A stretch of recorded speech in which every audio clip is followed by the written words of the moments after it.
Olá, como está? Como foi a sua semana? Estamos juntos mais uma vez. Vamos estudar a Bíblia, a palavra de Deus. Antes, porém, nós vamos orar. Querido Senhor, orienta-nos, que o Teu Santo Espírito possa nos ensinar o que devemos extrair da Tua palavra. No nome de Jesus é que oramos. Amém. Muito bem, meus queridos, nós estamos ainda estudando a carta de Paulo, as cartas do apóstolo Paulo. Hoje nós vamos entrar na carta de Paulo a Tito e logo depois Filemon. Mas hoje nós vamos começar falando de Tito e ele se propõe a dizer-nos sobre o tema: o crente deve aplicar-se às boas obras. E o versículo-chave, o versículo básico, é Tito capítulo 3, o verso de número 8. Diz-nos assim a palavra de Deus: fiel é esta palavra, e quero que a proclames com firmeza, para que os que creem em Deus procurem aplicar-se às boas obras. Estas coisas são boas e proveitosas ao homem. Quem é Tito? Quando foi escrita a carta a Tito? Bom, Paulo fora libertado da prisão em Roma, então ele provavelmente foi à ilha de Creta, como também foi a Éfaso e a Macedônia. Tito, colega de ministério de Paulo, ficou para dar continuidade ao trabalho.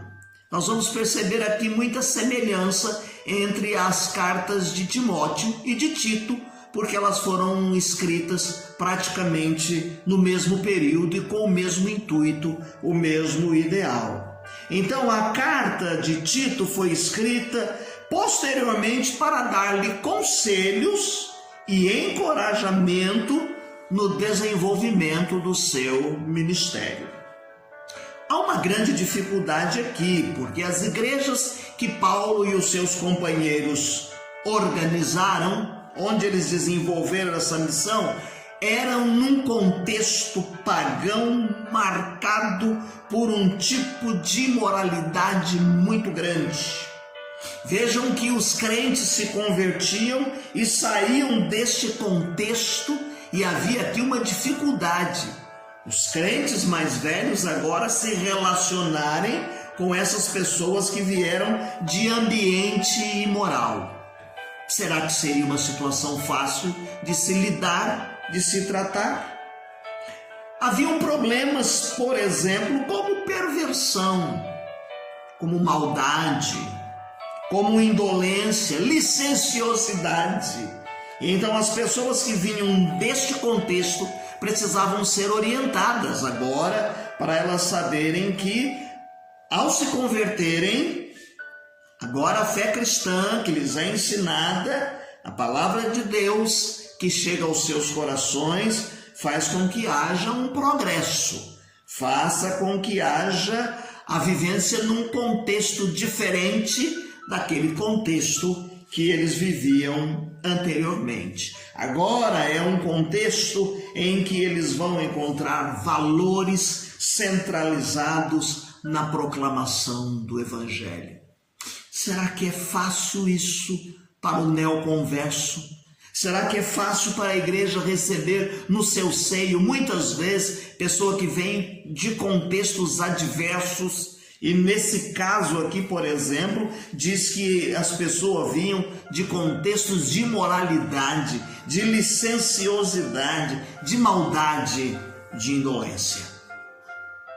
Bem, é preciso que a gente leia os parágrafos introdutórios de 1 Timóteo e de Tito e faça aqui uma semelhança. Nós não vamos fazer, mas você pode em casa, com calma, fazer esta leitura para ver que há semelhanças entre estas duas cartas. Há quem coloque a data por volta de 62, 63 até 64 depois de Cristo, que esta carta tenha sido escrita. Quem era Tito? Tito era um crente de origem grega. Gálatas capítulo 2, o verso de número 3 diz assim: mas nem Tito, que estava comigo, sendo grego, foi constrangido a circuncidar-se. Então o texto de Gálatas nos dá conta da origem de Tito, de onde esse homem tenha vindo. Uma outra coisa, Tito capítulo 1, verso de número 4, vai nos dar conta que ele tenha sido ganho através do ministério de Paulo. Fora Paulo quem trouxe este homem para viver, para conhecer o Evangelho e viver no seio da igreja cristã. Ele não é mencionado no livro de Atos, nas situações antigas. E é provável então que ele seja um neoconverso do paganismo, não é? Que ele tinha vindo então dessas esferas. E Paulo tenha convocado para o serviço ministerial. Convém aqui salientar que ele ajudou em muito quando eles levantaram ofertas para os santos. Está em 2 Coríntios, capítulo 2, verso 1 ao 9, capítulo 7, do verso 8 ao verso de número 12, e 2 Coríntios, capítulo 12, o verso de número 18. Ele se encontrou com Paulo em Troade com o relatório da situação da igreja de Corinto. Você pode ver também lá em 2 Coríntios, capítulo 2, versos 12 e 13. Capítulo 7 de 2 Coríntios, do verso 5 ao verso de número 16. Ainda falando de Tito, Tito levou a segunda carta aos Coríntios em nome de Paulo. 2 Coríntios, capítulo 8, versos 16 ao 24. Tito foi titular, foi auxiliar de Paulo, deixado em Creta para organizar a igreja e até que Paulo pudesse enviar Tíquico e Artemas para assumirem o trabalho. Está em Tito capítulo 3, o verso de número 12. Então, Tito estava em Roma durante a segunda prisão de Paulo e ele viajou para a Dalmácia, comissionado pelo apóstolo, 2 Timóteo 4, verso de número 10. Há aqui uma grande estima de Paulo por Tito. Está em 2 Coríntios, capítulo 8, verso de número 23, diz-nos assim: quanto a Tito, é meu companheiro e cooperador para convosco. Então, há aqui uma grande estima do apóstolo para com Tito. Ele também nos chama de fiel colaborador, mas também de filho na fé. O propósito desta carta, ela tenha sido às pressas, porque Tito estava lá em Creta e ele fez com que ele escrevesse essa carta e ele pudesse mandar ao seu colaborador Tito, a fim de que ele o encorajasse e ele instruísse a Tito. Os cretenses, meus queridos irmãos, não eram fáceis. O texto de Tito, capítulo 1, versos de número 12 e 13, ele diz assim: um deles, seu próprio profeta, disse: os cretenses são sempre mentirosos, bestas ruins, ventres preguiçosos. Este testemunho é verdadeiro. Portanto, repreende-os severamente para que sejam sãos na fé. Olha que contexto difícil em que Tito vai lidar e vai trabalhar com essas pessoas. Por isso que nós dissemos que eles vieram de um contexto pagão muito difícil e agora eles estão existindo no seio da igreja. Paulo escreve então para encorajar a Tito e que ele tome todas as providências Nós não sabemos quando foi organizada a igreja de Creta, mas nós sabemos que esses crentes, muitos deles tinham incorrido então em má reputação. É provável que a igreja sofresse ataque de frentes diferentes, duas diferentes crentes, por exemplo. A frente que nós poderíamos dizer assim, que haviam visitantes que vinham da corte judaizante e que muitas vezes queriam confundir as pessoas da igreja. Havia ali uma discussão muito grande entre a lei e a graça. Queriam que imperasse a lei, muitas coisas a respeito da lei ainda. Uma outra frente que vinha trazendo ataques para a igreja é que esses cristãos ignorantes, por outro lado, abusavam da graça de Deus. Ao mesmo tempo que alguns queriam impor de forma forte a lei, os que entendiam a graça às vezes levavam para a licenciosidade e eles queriam muitas vezes transformar numa graça barata, como nós falamos a semana passada a respeito de Dietrich Bonhoeffer. Paulo então tem vários propósitos ao escrever esta carta, tá bom? Na mente do apóstolo Paulo, quando ele vai escrever estas cartas, ele tem alguns propósitos que eu quero enumerar para os irmãos. Por exemplo, número 1, lembrar Tito sobre a responsabilidade do seu trabalho de organizar a igreja e indicar alguns anciões. Ele vai usar o mesmo modelo do Velho Testamento, em que haviam lá nas sinagogas pelo menos representantes de 10 famílias. O apóstolo Paulo usa também aqui na igreja a representação através dos anciões, e não é só um ancião, mas vários anciões na igreja que eles vão ajudar a dirigir e a comandar a igreja. A segunda coisa que Paulo tem como propósito é adverti-lo quanto ao perigo de falsos mestres. Veja que nós temos que há muita semelhança com as cartas anteriores escritas a Timóteo, a primeira carta escrita a Timóteo. Pessoas que vinham se infiltrar e que muitas vezes tinham um ensino pernicioso no seio da igreja. Em terceiro lugar, Paulo tinha em mente como propósito encorajá-lo no pastoreio de diferentes tipos de pessoas na igreja. Contexto muito diferente, costumes dos judaizantes, pessoas gregos, pessoas dadas à circuncisão, outros contrários à circuncisão. Então havia aqui pessoas de tipos diferentes que vinham para a igreja. Paulo tem como propósito dar ênfase ao verdadeiro significado da graça na vida do crente. Depois nós vamos falar um pouquinho a respeito das obras, mas muitos deles estavam ainda apegados a que deveriam fazer obras não como resultado da graça, mas para alcançar a salvação. Em quinto lugar, Paulo tinha como propósito orientá-los sobre como deveriam agir com os causadores de problemas na igreja. Mais para frente nós vamos ver a orientação do apóstolo quando ele diz para cuidar uma, cuidar duas, três, não deu, deixa para lá. Nós vamos chegar nesse ponto aí. Mas a Paulo tem em mente então orientá-lo como tratar com esses causadores de problemas na igreja.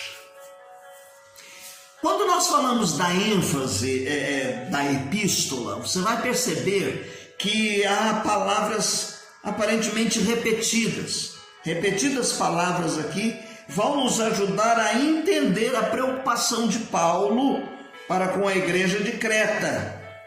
E então nós vemos, por exemplo, ele vai dar ênfase à prática das boas obras. Porque muitas pessoas achavam que ao se converterem não precisavam cuidar das outras, não precisavam ter cuidado com as outras. Ainda existiam e tinham muitas, por exemplo, mulheres viúvas, pessoas necessitadas que precisavam ser assistidas, tá certo?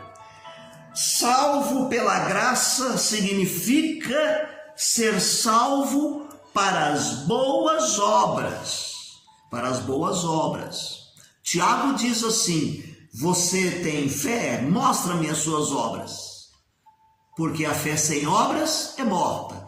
Às vezes nós nos estribamos no outro extremo, preocupado com doutrinas como, por exemplo, do Espiritismo, que leva as pessoas a trabalharem fazendo obras, terem atividades, no sentido de que elas vão ter méritos para serem salvas. Então, com medo disso, muitas vezes as pessoas cruzam os braços e não vão às obras. Olha, a palavra de Deus nos diz que a fé sem as obras, ela é morta. Então é preciso que pratiquemos as boas obras. A vida cristã, ela tem que estar aliada à doutrina cristã. Nós não podemos ter um discurso, não podemos sustentar uma doutrina só na fala e não vivermos na prática, não existirmos de forma correta. Uma outra coisa que ele vai destacar aqui, meus queridos irmãos, dando ênfase nessa epístola, é a questão da piedade. A piedade que deveria ser observada. Capítulo 2, verso de número 12, ensinando-nos que, renunciando à impiedade e às concupiscências mundanas, vivamos neste presente século sóbria, justa, piamente. Então ele diz que é preciso que haja uma vida de piedade, é preciso que ela seja observada. Não ao mundanismo, não deixando o mundo entrar na sua vida, não deixando o mundo entrar no seio da igreja. Uma outra coisa que ele dá ênfase aqui na sua epístola é a questão da graça de Deus, que leva a pessoa a viver então a uma vida piedosa, e ele aplica-se às boas obras. E eu quero lembrar um acontecimento que está no livro de Atos, no capítulo 9, que fala a respeito de uma mulher chamada Dorcas. O seu nome é Tabita, e ela ajudou em muito. No caso aqui, Pedro é quem se faz presente na vida de Dorcas. Mas é um bom exemplo para nós falarmos da aplicação em boas obras. Abra sua Bíblia aí em Atos capítulo 9, do verso de número 36 em diante. Ora, havia em Jope uma discípula chamada Tabita, que traduzido se diz Dorcas. Essa estava cheia de boas obras e de esmolas que fazia. E aconteceu naqueles dias que, enfermando, ela morreu, e tendo-a levado, a depositaram num quarto alto.